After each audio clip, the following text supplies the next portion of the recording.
Assalamualaikum warahmatullahi wabarakatuh. Alhamdulillah wassalatu wassalamu ala Rasulillah wa alihi wa sahbihi wa man wala wa ba'du. Jemaah kaum muslimin yang dimuliakan oleh Allah Subhanahu wa taala. Agama kita adalah agama yang sangat mulia, yang penuh dengan segala kemudahan di dalam melaksanakan ibadah.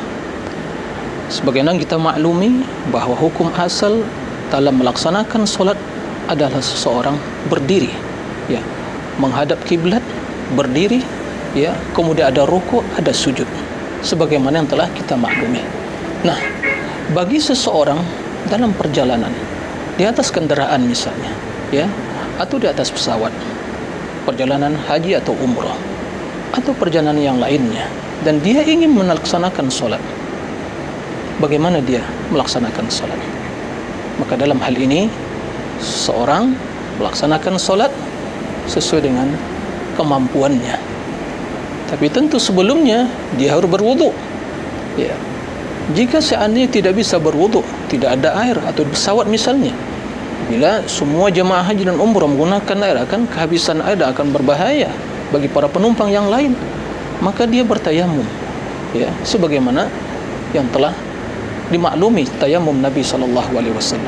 Kemudian dia menghadap kiblat, ya, menghadap kiblat. Ini yang pertama, menghadap kiblat, ya. Jika seandainya tidak bisa menghadap kiblat, kemudian arah yang berbeda misalnya, ya, kalau kita berangkat dari tanah air menuju Saudi untuk haji dan umrah, alhamdulillah kita menghadap ke barat, maka secara otomatis kita ada menghadap kiblat. Tapi bagaimana ke arah yang lain, ya, arah yang berbeda, maka seorang yang menghadap ke arah yang mampu dia, ya, mengarah ke arah tersebut. Nah, kemudian jemaah dimuliakan Allah Subhanahu wa taala, ya, tentunya seorang yang memulai solatnya dengan bertakbir, ya, dengan mengangkat kedua tangannya, Allahu Akbar, ya, kemudian meletakkan di dadanya, kemudian membaca seperti apa yang dibaca di dalam solat yang biasa dia lakukan, ya, baca doa istiftah, kemudian setelah itu ta'awuz, kemudian mengucapkan bismillah, kemudian surah Al-Fatihah, kemudian membaca ayat yang bisa dia baca. Setelah itu dia rukuk.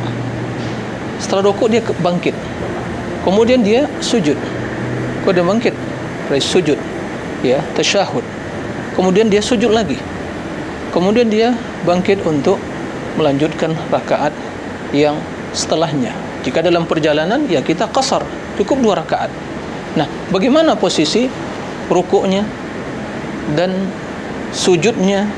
Nah, dalam hal ini para ulama menjelaskan, maka dalam posisi dia rukuk, ya, setelah membaca ayat, setelah membaca Al-Fatihah dan ayat tadi, maka dia rukuk, ya, sedikit menukikkan kepalanya, ya, Allahu Akbar, meletakkan kedua tangannya, ya, di atas pahanya, kemudian Allahu Akbar, kemudian membaca, ya, apa yang biasa dibaca dalam rukuk, Subhana Rabbiyal Azim, Subhana Rabbiyal Azim, Subhanal Azim. Kemudian dia bangkit, Sami Allahu liman hamidah, Rabbana walakal hamd, ya, sampai baca bacaan yang biasa kita baca di waktu, ya, bangkit dari rukuk. Setelah itu dia sujud, agak lebih menukik, ya, merendahkan kepala dari posisi rukuk tadi, ya. Ya, kemudian membaca Subhana Rabbiyal A'la, Subhana Rabbiyal A'la, Subhana Rabbiyal A'la 3 kali. Kemudian dia bangkit untuk tasyahud, ya. Kemudian membaca doa yang biasa dibaca waktu tasyahud tadi. Setelah itu dia kembali sujud lagi, ya, membaca apa yang biasa kita baca, Subhana Rabbiyal A'la, Subhana Rabbiyal A'la, Subhana Rabbiyal A'la, ya, 3, kemudian bangkit.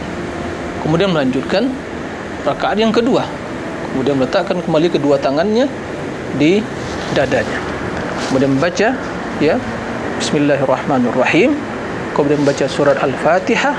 Setelah itu membaca, ya, ayat yang bisa dia baca, kemudian dia rukuk seperti rukuk yang dilakukan di rakaat yang pertama. Begitu juga bangkit dari rukuk, kemudian sujud, kemudian bangkit dari sujud, itu tasyahud, kemudian setelah itu dia sujud lagi, kemudian membaca apa yang telah kita maklumi yang dibaca di waktu sujud, kemudian bangkit, kemudian dia tasyahudul akhir, ya, kemudian setelah itu dia salam ke kanan, kemudian ke kiri.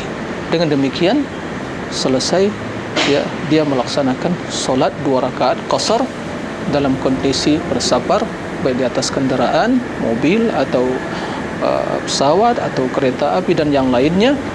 Kemudian setelah itu dia dilengkapi solatnya dengan zikir yang biasa diucapkan di waktu selesai melaksanakan solat fardu. Astaghfirullah, astaghfirullah, astaghfirullah 3 kali. Qul Allahumma antas salam wa minkas salam tabarakta ya dzal jalali wal ikram. Kemudian la ilaha illallah wahdahu la syarika lah, lahul mulku wa hamdu wa la kulli syai'in qadir. Kemudian dia bertasbih 33 kali, kemudian bertahmid 33 kali, kemudian bertakbir, ya, 33 kali, dilengkapi, ya, dengan la ilaha illallah wahdahu la syarika lah, lahul mulku wa hamdu wa la kulli syai'in qadir. Dengan demikian sempurnalah solat yang dia lakukan dalam posisi di atas kendaraan, ya, dalam rangka, ya, meneladani Rasul sallallahu alaihi wasallam dalam perjalanan di dalam melaksanakan ibadah. Nah, demikian, semoga diberi kemudahan oleh Allah Subhanahu wa taala dalam melaksanakan seluruh ketaatan, ya, yang diwajibkan oleh Allah Subhanahu wa taala kepada kita semua. Allahumma amin. Demikian, wassalamualaikum warahmatullahi wabarakatuh.